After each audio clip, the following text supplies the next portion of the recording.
Hello everyone. सो अभी मैंने video बना ली थी ये सारी, लेकिन वो पता नहीं रिकॉर्ड नहीं हो पाई जूम पे, पता नहीं क्या हो गया। तो एक बार दोबारा सही दोबारा बना रहा हूँ। ठीक है, तो थोड़ा जल्दी ट्राई करेंगे यार, करने का है ना। तो लेट्स स्टार्ट। एंड वीडियो अच्छी लगी हो तो लाइक कमेंट कर देना, और जो भी क्वेश्चंस अच्छे लगे उनको प्लीज कीप नोटिंग समवेयर, है ना। काफी अच्छे क्वेश्चन है आज की डेली डोज में, है ना। तो लेट्स स्टार्ट। आज की डेली डोज में हम ये करेंगे, मैं थोड़ा लिखूंगा कम और आपको समझाऊंगा ज्यादा, है ना। तो क्वेश्चन कैसे पढ़ना है तुम्हें, A and be started simultaneously, दो ट्रेन है वो साइमल्टेनियसली स्टार्ट हो रही है अपोजिट पॉइंट्स में। एक एक्स है एक वाई है। एक 60 किलोमीटर ट्रैवल कर रही है, एक 84 किलोमीटर की स्पीड से। और इस स्पीड से वो 4 PM पे मिल रही है, ठीक है। बट क्या हुआ, 1:30 PM पे कोई पंगा हो गया, उसकी वजह से वो 4 PM की बजाय 9 PM पे मिली। ठीक है, सिंपल सिंपल लैंग्वेज में सिंपल सिंपल सी कहानी ये की है।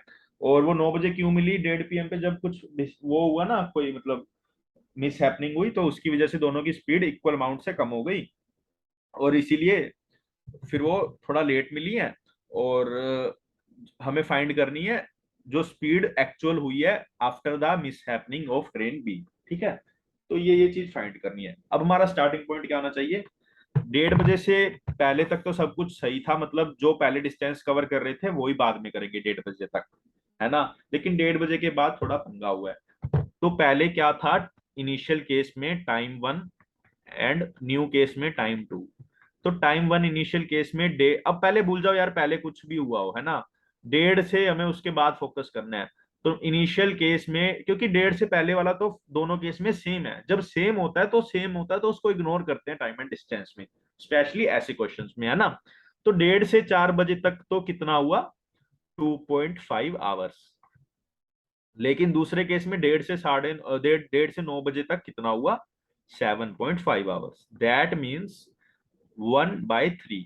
तो अब स्पीड का रेशियो क्या होता है, इनवर्स। तो स्पीड 1/स्पीड 2 क्या हो जाएगा, 1/3 की जगह 3/1। मतलब ये तो हमें पता लग ही रहा है, पहले स्पीड 3 थी तो सेकंड स्पीड क्या होगी, उससे कम ही होगी, क्योंकि दोनों स्पीड रिड्यूस भी तो हो रही है ना, इक्वल इक्वल कुछ अमाउंट से, है ना। तो मतलब जो रिड्यूस स्पीड है उसको मैं 3 से मल्टीप्लाई करूं, तो वो इनिशियल स्पीड के इक्वल मैं रख दूंगा। तो इनिशियल स्पीड हमारी क्या थी, 84 + 60। अपोजिट साइड है तो रिलेटिव स्पीड हो जाएगी दोनों का ऐड, तो 114। अब 3 से मल्टीप्लाई करूंगा मैं, 60 - x + 84 - x, तो 114 - 2x, है ना। तो 3 - 2x दैट इज 6x, यहाँ पे आ जाएगा। 3 × 114 - 114, 114 × 2। तो 2 से ये गया 3, तो x क्या आ गया, 114 नहीं सॉरी 144। 80 और 60 140 और 114, है ना। तो 3 गया, अब 3 से ये काटेंगे तो 3 चौका 12 और 8, तो x 48, मतलब 48 से कम हुई। तो मैं पूछा रिड्यूस स्पीड ऑफ ट्रेन। यहाँ पे देखो, क्वेश्चन सेटर एक 48 ऑप्शन भी दे सकता था ना। तो कई बच्चे 48 मार्क करते थे पढ़ के, लेकिन उसने नहीं दिया, तो यू आर लकी, है ना। तो 84 में से 48 अगर माइनस करोगे तो क्या आएगा, 7 × 4 = 3 36। तो 36 वुड बी योर आंसर, है ना। तो लेट्स सी नेक्स्ट क्वेश्चन। तो नेक्स्ट क्वेश्चन देखते हैं क्या है। अरे, तो ये क्वेश्चन मुझे काफी बेसिक सा लगा। देखो, 1996 से 1997 कुछ चेंज हो रहा है ना। ऐसे चेंज हो रहा है, ठीक है। उसमें एक कार्स है और एक ट्रक है। कार तो क्या है, 11% डाउन हो रही है, और ट्रक है वो 7% अप हो रहे हैं, है ना। एंड ओवरऑल उसने बोला है 1% अप हो रहा है, तो मतलब ट्रक्स की वेटेज ज्यादा होगी, ट्रक्स की वेटेज ज्यादा होगी, है ना। तो वैसे ही देख लो, दोनों की इक्वल तो नहीं हो सकती, ट्रक्स की वेट यहाँ पे ज्यादा नहीं है ना। यहाँ पे ट्रक की वेट ज्यादा है, यहाँ पे ट्रक की, तो दो ऑप्शन है, इनमें से तुम तुक्का भी मार दो अगर मारना है।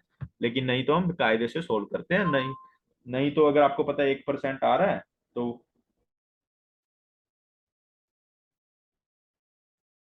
तो उसमें क्या करो तुम, दोनों को ऑप्शन ले लेके कर लो। लेकिन मैं इसमें क्या करूंगा, मैं करूंगा -11 7, टोटल है 1, तो 7 - 1 6, इसका डिस्टेंस आ गया 12। 11 -11 - 1 और 1 + 11, है ना। तो कट कटा के ये क्या आ गया, 1:2। तो 1:2 would be our answer. Alligation, simple सा एलिगेशन लगाया। अब तुम बोलोगे सर एलिगेशन ऐसे लगता है, ऐसे मुझे नहीं पता, मुझे तो ये सिंपल सा पता है, ये आपको सभी को पता होगा, ये लगाओ, ये आंसर आ गया और आगे बढ़ो, है ना। तो लेट्स सी नेक्स्ट क्वेश्चन। अब ये क्वेश्चन बहुत ही प्यारा क्वेश्चन है। इसमें क्या है कि 1 लीटर, देखो कई भी क्या होता है ना, कई बार हम कहते हैं कोई गाड़ी चीज है ना, कोई कोई पानी, दूध पानी जैसा है कई बार, तो बोतल में तो उतना ही आएगा, 1 लीटर की बोतल में 1 लीटर दूध आएगा, ये तुम्हें सबको पता है। लेकिन कई बार वही बोतल हल्की लगती है, कई बार भारी, क्योंकि उसकी थिकनेस होती है ना अलग अलग की। तो वही चीज है इसमें, है ना। जैसे हमें कई बच्चों का बोन मास ज्यादा होता है, कईयों का, कई बच्चे बहुत हैवी वेट होते हैं, कई लाइट वेट होता है, क्योंकि बोन मास का डिफरेंस होता है। तो सेम यहाँ पे है, एक लिक्विड ए है, एक लिक्विड बी है। तो 1 litre of liquid A, litre तो दोनों का 1 1 है, मान लो लीटर, ये वे, ये भी 1 लीटर, ये भी 1 लीटर, ये लेकिन ये तो 1.2 kg वेट करेगा, ये 0.8 kg। जिसको समझ नहीं आया वो समझ सकता है ये मैजिक है, ये मतलब हाइपोथेटिकल क्वेश्चन भी समझ सकता है अगर आपको समझ नहीं आ रहा है ना।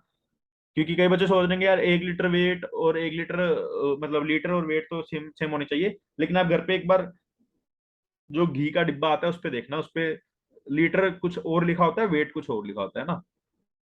A pharmacist mixes these two liquids in particular ratio if 1 liter of mixture weighs 1 kg। ठीक है, अगर इसका 1 लीटर लेते हैं तो 1 kg वेट आता है। ठीक है, तो मान लो मैंने इसका x लिया और इसका 1 - x लिया। ठीक है, तो कितना बन गया टोटल? 1 लीटर, 1 लीटर हमें बनाना है, और वेट भी 1 kg आना चाहिए। तो वेट देखो, x का वेट क्या आएगा? 1.2x plus 0.8 into 1 minus 0.8x is equal to 1। ठीक है, तो तो ये आ गया 0.4x इज इक्वल टू 0.2, और x इज इक्वल टू 0.5। तो मतलब दोनों इक्वल इक्वल रेशियो में हमें लेना है, इक्वल इक्वल क्वांटिटी लेनी है, जितना ये होगा उतना ये होगा, क्योंकि 0.5 दोनों साइड आ रहा है ना। तो एक चीज तो यहाँ पे क्लियर होगी। अब बोले 10 लीटर मिक्सचर कोस्ट कितना है? 360 एट 20% प्रॉफिट। तो इसका कोस्ट क्या आएगा? 360/1.2, दैट इज 300 कोस्ट आ गया 10 लीटर मिक्सचर का। ठीक है, 10 लीटर मिक्सचर जब बात कर रहा है तो मतलब 5 लीटर ये हो गया और 5 लीटर ये हो गया। ठीक है, इसका वेट आएगा 6 kg, इसका वेट आएगा 4 kg। और वैसे भी हमारा 10 लीटर बोला है, तो 10 लीटर यहाँ से पूरा हो गया, और उसका वेट भी होपफुली 10 kg आ रहा है ना, 10 लीटर का। और कॉस्ट आ रही है 300 कॉस्ट आ रही है। इसने बोला है कि कॉस्ट ऑफ लिक्विड ए बताना है पर केजी। पर केजी इसकी कॉस्ट मान लेता हूं मैं, ए है, ए निकालना है हमें, और ये 5 ज्यादा है बी के कॉस्ट से, तो बी की कॉस्ट आ जाएगी A - 5। ठीक है, तो ये 10 लीटर का 300 प्राइस है, तो ये कितना आ जाएगा? 6A प्लस 4A - 20, तो 10A आ गया 320। हमें ए की वैल्यू निकालनी है, तो 32 वुड बी अवर पर KG cost of liquid A. ठीक है, अब नेक्स्ट क्वेश्चन देखते हैं। 3 person have amounts ABC, ABC 100 120 150। अब मैं x को इंक्रीज करता हूं, x को अगर मैं इंक्रीज करूंगा तो जितना था उतना तो पड़ा ही रहेगा। अब इसको इंक्रीज करना है x% से, तो x/100 into 100 that is x। तो अब इसको y% से इंक्रीज करना है, तो 120 प्लस 120 इंटू y/100, तो 1.2y। इसको डिक्रीज करना है x% से, तो 1.5x। ठीक है, अब उसने बोला है, sum of amounts of A and C become equal to amount of B. तो ये दोनों 250 minus 0.5x is equal to 120 plus 1.2y, है ना। अब इसको 2 से मल्टीप्लाई कर देता हूं मैं, पहले एक बार इस साइड ले आता हूँ। 130 is equal to 0.5x plus 1.2y, है ना। अब 2 से दोनों साइड मल्टीप्लाई मैं करूंगा तो क्या आ जाएगा? 260 is equal to 1 plus 2.4y। अब 5 से मल्टीप्लाई कर देता हूं मैं, 5x plus 12y is equal to 1300, है ना।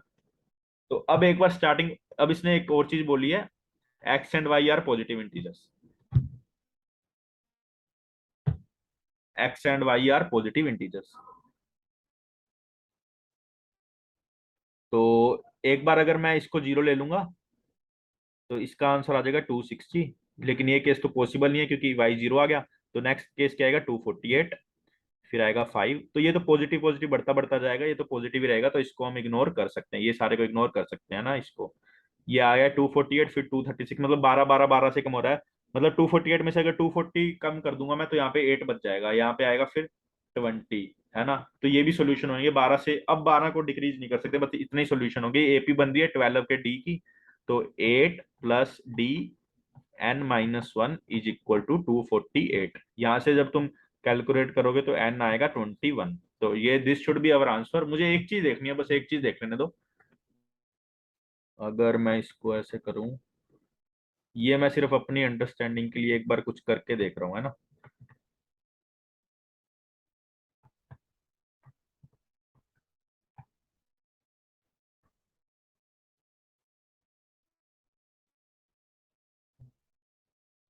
ये 21 टर्म्स हैं, तो ये तो 100 से तो, एक सेकंड, ये 5 है, ये फिर 5 है, तो 21 टर्म्स हैं। 5 + 5 × 100, 105। तो यार मेरे हिसाब, मतलब एक बार मैं ऑप्शंस देखता हूँ। 21, 22, 23, आंसर तो 21 है, मैंने सोल्व किया था। लेकिन देखो यार, एक चीज इसमें, एक चीज क्वेश्चन में आई थिंक मुझे जो डाउट लग रहा है, वो डाउट मुझे ये लग रहा है कि देखो इसकी, अगर 5 5 5 करके 21 टर्म, 21st टर्म आएगी 105, है ना। 105, तो मतलब y की वैल्यू, एक सेकेंड, x ग्रेटर देन, हाँ तो ये देखो यहाँ पे, देखो यहाँ पे नहीं, एक सेकेंड, ये वाली वैल्यूज पे ध्यान दो। चलो 21 आंसर है वो भूल जाओ, उसका अभी मैं कुछ और बता रहा हूँ आपको। ये वाली वैल्यूज देखो, ठीक है, ये एक्स की वैल्यूज है 240 और 40 और 40, ठीक है। लेकिन यहाँ पे देखो यार, जो ये सी की वैल्यू बचेगी, ये एटलीस्ट नेगेटिव तो नहीं हो सकती ना, मतलब उसके पास पहले, नहीं नहीं, ये रुपीज नहीं है ना, सॉरी, हो सकती है, हो सकती है, एक सेकंड, मुझे क्वेश्चन रुपीज है या क्या, मुझे लगा 150 रुपये है। 150 रुपये नहीं है, आई थिंक वो कुछ और है ना। प्रोसेस और ये इमेज,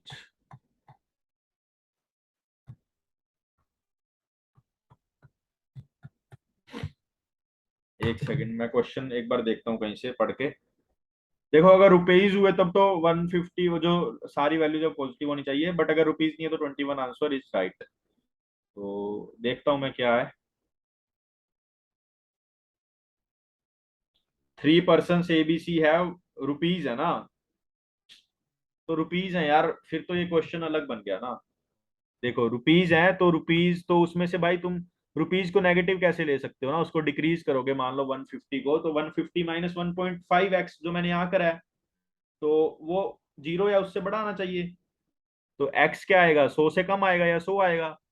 तो if I had been in the situation, तो मैं एक ये भी कंसीडर करता, सिचुएशन है ना, तो ये वाली सिचुएशन की x हमारा क्या आ सकता है, 100 से, जो हमारा ये देखो मैंने कंडीशन ये दी ना, तो 100 या उससे नीचे। तो 8, 20, 20 12 32, 44, 56, 68, 80, 80 और 12, 92, 1 2 3 4 5 6 7 8, तो 8 आएगा सोल्यूशन मेरे हिसाब से तो। अब उन्होंने जो चॉइस ही ऐसी दे दी कि हमें यहाँ पे स्टिक करना पड़ा, तो उसका भी मैं कुछ नहीं कर सकता, है ना। और देखो इसमें 8 ऑप्शन में ही नहीं है, 8 क्या, इसमें सारे 21 22 के पास है ना। तो मे बी मेरे समझने में गलती हो रही हो, बट इट्स ओके, वो मेरा व्यू पॉइंट था। अब देखो एक ये सिंपल सा क्वेश्चन है, आप एक बार इसको पढ़ो वीडियो पॉज करके। इसमें बोला है कि पहले दिन 1 लेबर करेगा, दूसरे दिन 2 लेबर, तीसरे दिन 3 लेबर, तीसरे चौथे दिन 5, ऐसे 31 दिन चलेंगे, तो 31 यहाँ पे। तो ये क्या, 1 से 31 का अगर तुम टोटल करोगे, एन नेचुरल नंबर्स का, n × n + 1/2, तो टोटल वर्क क्या आएगा, 31 × 32/2, और वी कैन से 31 × 16। अल्टीमेटली इसको सोल्व करेंगे तो 16 × 3 = 48 + 1 = 496, ठीक है।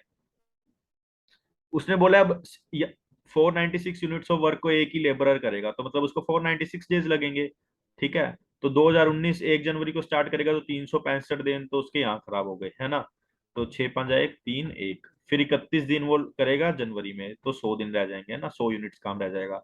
फिर करेगा, लीप ईयर है तो 29 डेज होंगे फरवरी में, है ना, तो यहाँ पे 71 डेज। फिर मार्च आएगी तो 31 दिन, वहां करेगा 40। फिर अप्रैल में 30 डेज करेगा, तो 10 डेज रह जाएंगे, तो answer should be 10th of May 2020।